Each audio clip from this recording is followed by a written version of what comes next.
오늘 본문은 이 아각 사람 하만이 이 아하수에로 왕의 신임을 입어서 바사 제국의 높은 관직의 자리에 오르게 되었다라는 그런 말을 해주면서 시작을 합니다.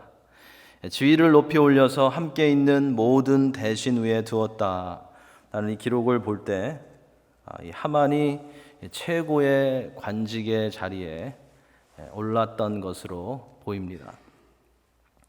우리는 1절에 나오는 이 아각 사람이라는 표현을 통해서 하만이라는 사람이 어떤 배경을 가지고 있는지를 파악할 수 있습니다. 자, 아각 사람, 생각나시는 게 있으실 것입니다. 이 아각 사람이라는 것은 사무엘상 15장에 나오는 사울이 하나님의 명령에 순종하지 않고 살려둔 아각 왕의 후손들을 말합니다.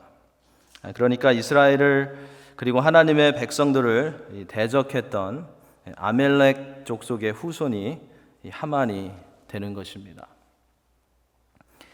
사울 왕이 하나님께 순종하지 않고 살려두었던 아각 왕의 족속이 이제 오늘 본문에서 하나님의 백성들을 다시 한번 힘들게 하는 것을 보게 됩니다.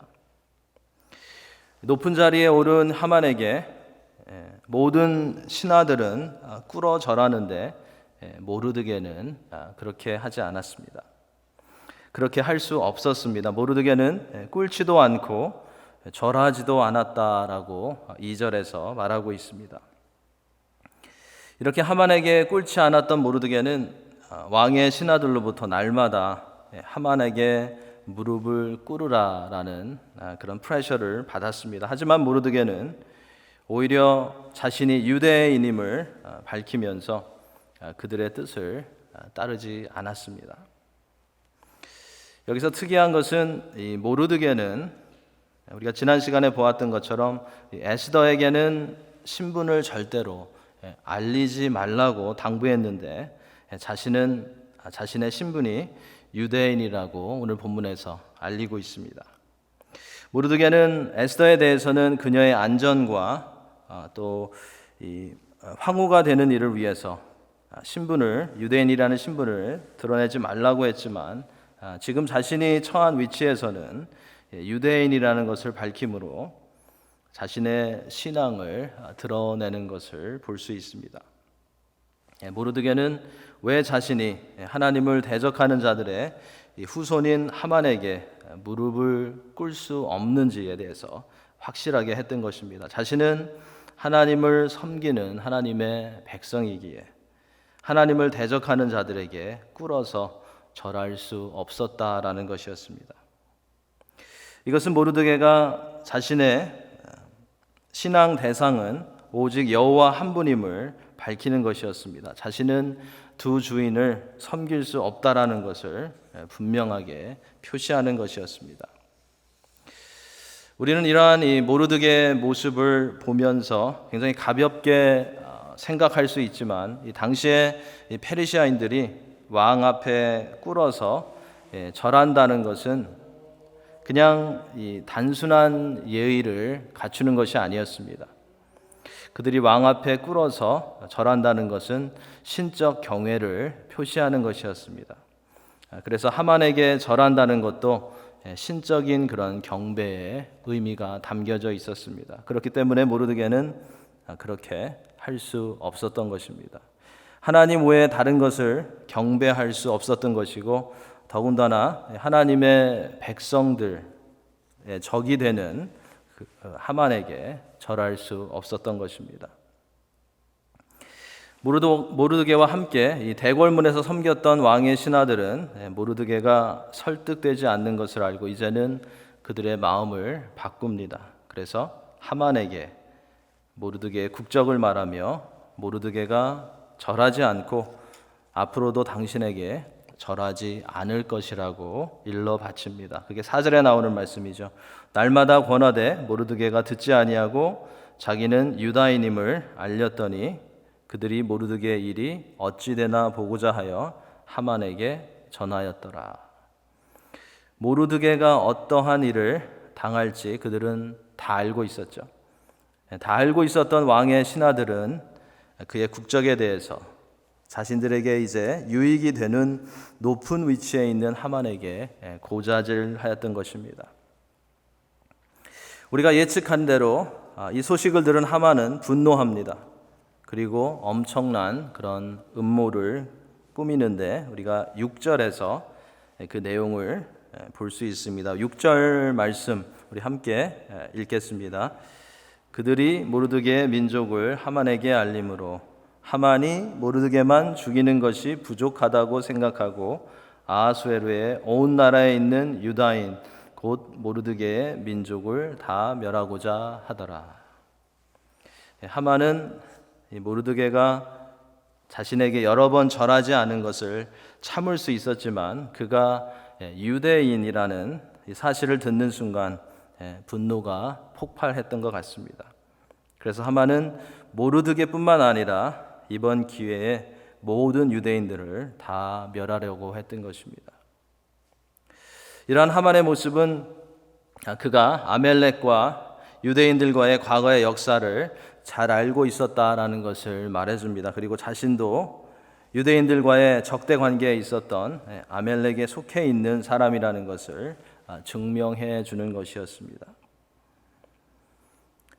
하만은 유일신 여호와를 섬기는 모든 유대인들은 자신을 경배하지 않을 것이라고 생각했기에 이제 민족 대학살이라는 그런 계획을 꾸몄던 것입니다.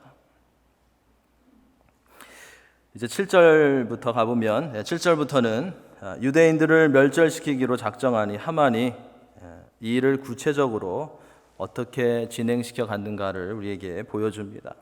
하만은 먼저 유대인들을 죽이려는 날짜를 위해서 제비를 뽑습니다. 부르라고도 그렇게 말씀하고 있는데요.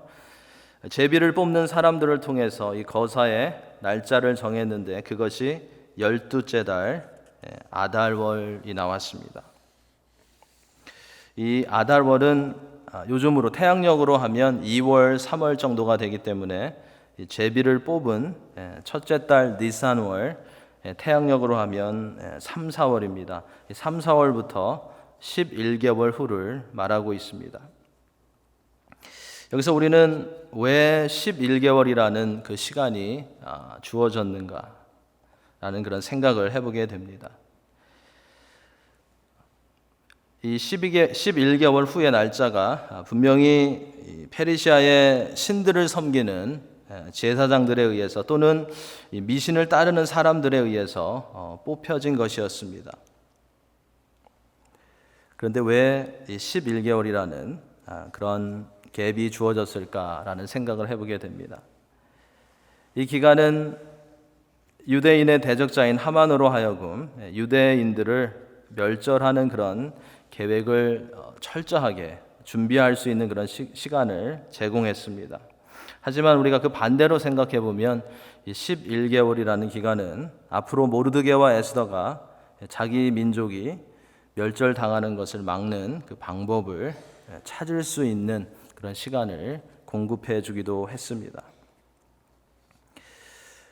하만은 이제 이 제비로 뽑혀진 날짜와 자신이 준비한 그 계획을 가지고 아하수에로 왕 앞으로 나아갑니다. 8절 9절에 보면 그가 어떠한 내용으로 왕 앞으로 나아갔는지 우리는 볼 수 있습니다. 8절 9절 말씀 우리 함께 읽겠습니다. 하만이 아하수에로 왕에게 아뢰되 한 민족이 왕의 나라 각 지방 백성 중에 흩어져 거하는데 그 법률이 만민의 것과 달라서 왕의 법률을 지키지 아니하오니 용납하는 것이 왕에게 무익하니이다. 왕이 옳게 여기시거든 조서를 내려 그들을 진멸하소서. 내가 은 1만 달란트를 왕의 일을 맡은 자의 손에 맡겨 왕의 금고에 드리리다 하니. 자, 이러한 하만의 말을 들을 때 어떠한 생각이 드시나요? 저는 이 8절 9절의 말씀을 보면서 대단하다라는 생각이 가장 먼저 들었습니다. 그리고 정말 악이 가득하다, 교활하다, 어떻게 저렇게까지 할 수 있을까라는 그런 생각이 들었습니다. 하만은 이 모르드게를 비롯한 유대인들을 멸절시키려는 계획을 왕이 꼭 허락하게 하기 위해서 뭐라고 말합니까? 유대인들이 있는데 그들의 법률이 왕의 법률을 무시하고 지키지 않는다고 그렇게 말합니다. 여기서 하만은 율법에 대해서, 유대인들의 율법에 대해서 언급한 것입니다.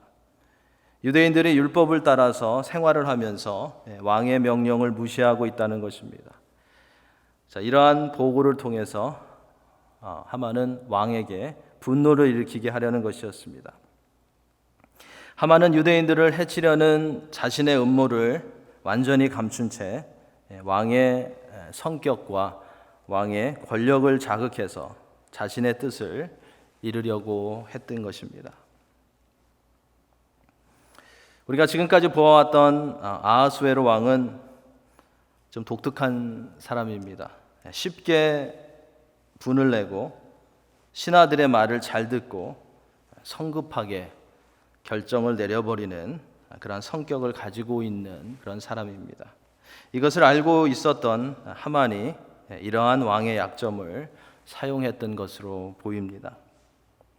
하만은 왕에게 조서를 내릴 것을 요구했고 또한 자신이 은 1만 달란트를 왕의 금고에 드리겠다고까지 말합니다. 당시에 은 1만 달란트는 34만 킬로그램이었다고 합니다. 은 34만 킬로그램. 굉장히 큰 양이었기 때문에 개인이 기부하기에는 거의 불가능한 그런 금액이었습니다. 그러니까 여기서 하만이 말하고 있는 것은 이 엄청난 양의 은은 유대인들을 멸절시키고 유대인들에게서 빼앗아 오는 것에서 그 금액을 충당하겠다라는 그런 말을 하고 있는 것입니다. 이러한 속셈이 그의 말에 담겨져 있는 것입니다. 이처럼 하만은 안 좋은 쪽으로 머리가 잘 돌아가는 그런 사람이었던 것을 볼 수 있습니다. 믿음의 공동체에는 이러한 하만과 같이 계산하고 또 머리를 쓰는 그런 사람들이 있어서는 안 될 것입니다. 그럼 믿음의 공동체에는 어떤 사람들이 많이 있어야 할까요?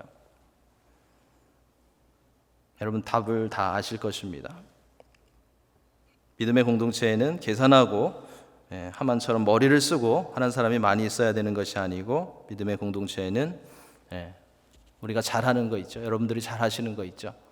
기도하고 말씀을 가지고 믿음으로 행하는 사람들이 많이 있어야 할 것입니다.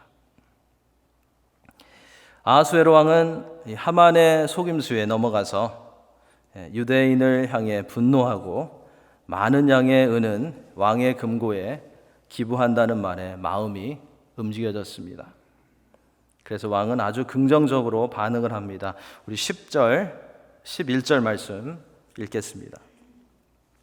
왕이 반지를 손에서 빼어 유다인의 대적 곧 아각 사람 함무다다의 아들 하만에게 주며 이르되 그 은을 내게 주고 그 백성도 그리하노니 너의 소견에 좋을 대로 행하라 하더라. 아하수에로 왕이 완전히 넘어갔죠.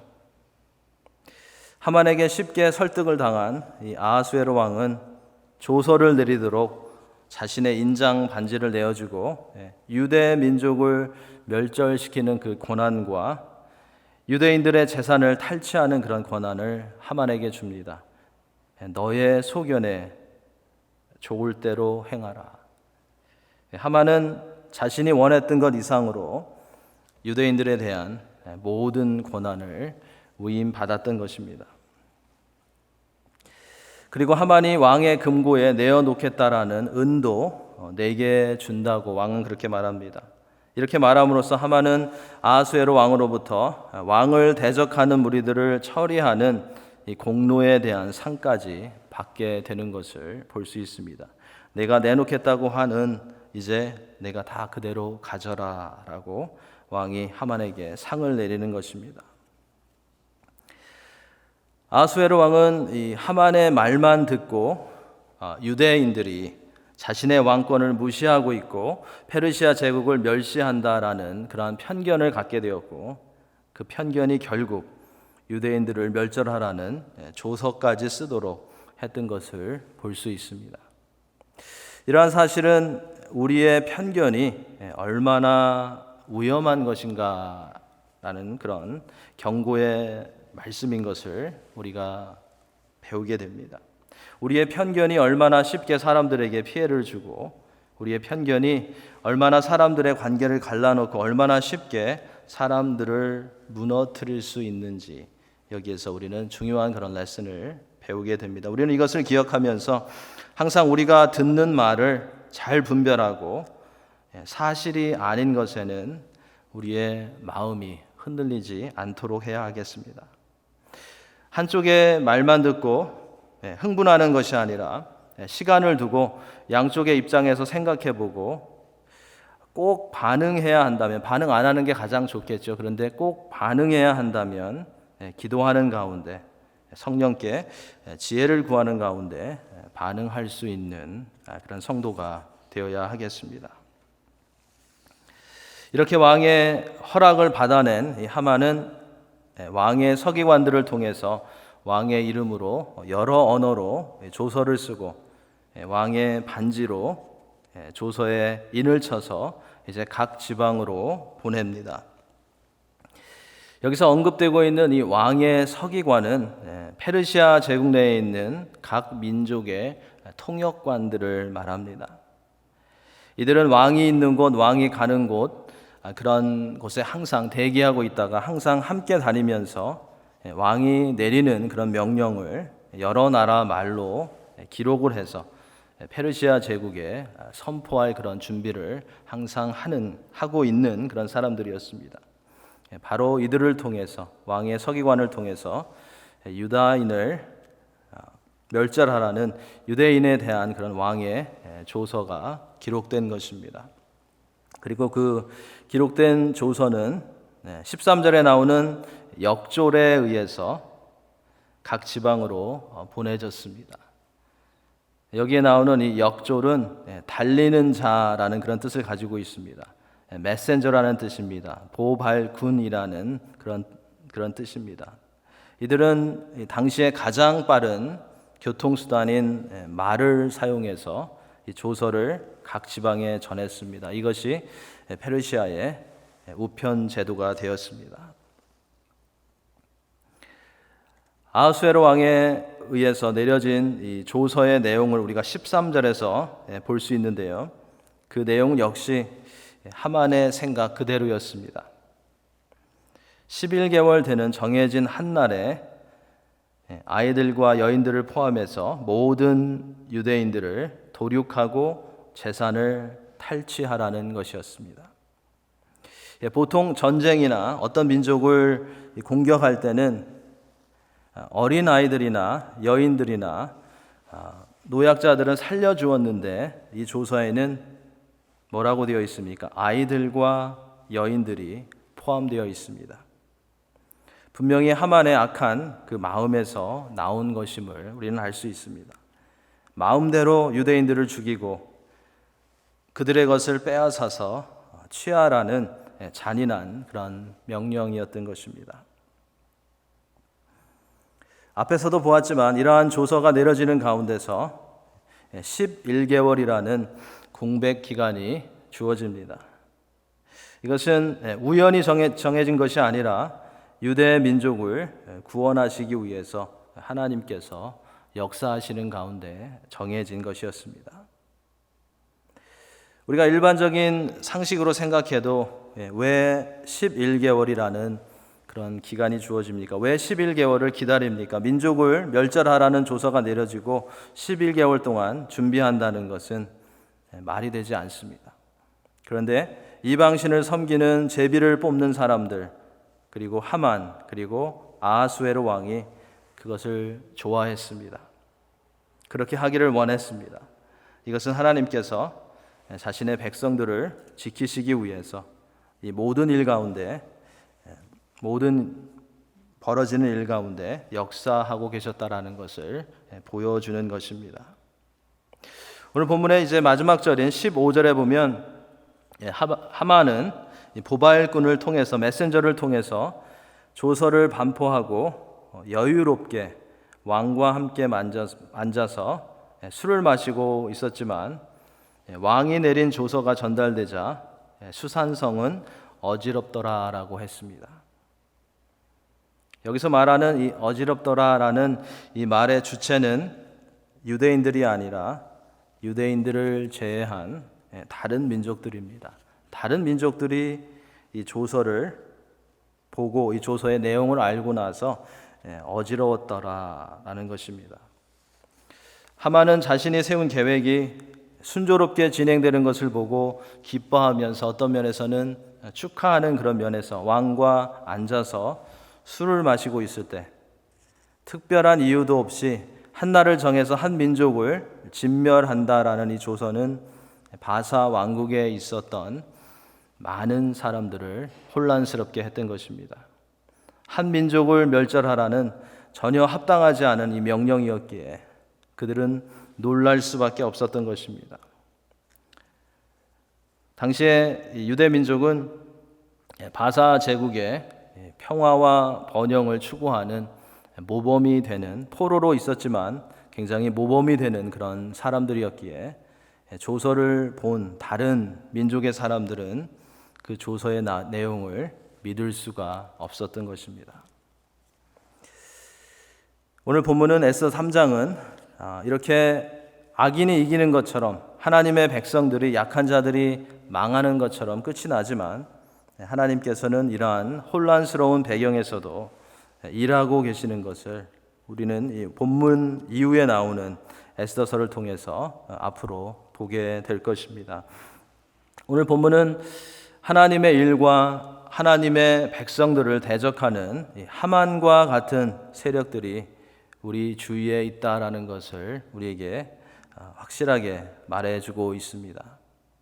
이 세상에는 하나님의 백성들을 넘어뜨리려고 하는 일들, 또 하나님의 자녀들을 지치게 하고 하나님의 자녀들을 두렵게 하고 또 하나님을 바라보지 못하게 하려는 그런 일들이 있다는 것을 우리는 항상 기억하면서 영적으로 깨어 있어야 할 것입니다. 그리고 그러한 영적인 하만과 같은 일들을 만날 때에 우리의 마음이 실망하지 않도록 하나님을 의지하며 하나님께서 주시는 지혜와 성령의 인도하심 가운데 영적인 하만을 물리칠 수 있는 그런 하나님의 자녀들이 되어야 하겠습니다.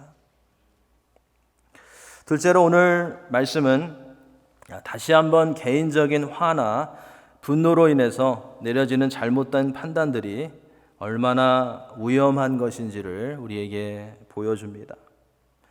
오늘 본문에 나오는 하만도 그렇고 아하수에로 왕도 너무 쉽게 일어나는 화와 분노 가운데 판단이 흐려져서 올바른 결정을 내릴 수 없었던 것을 보게 됩니다.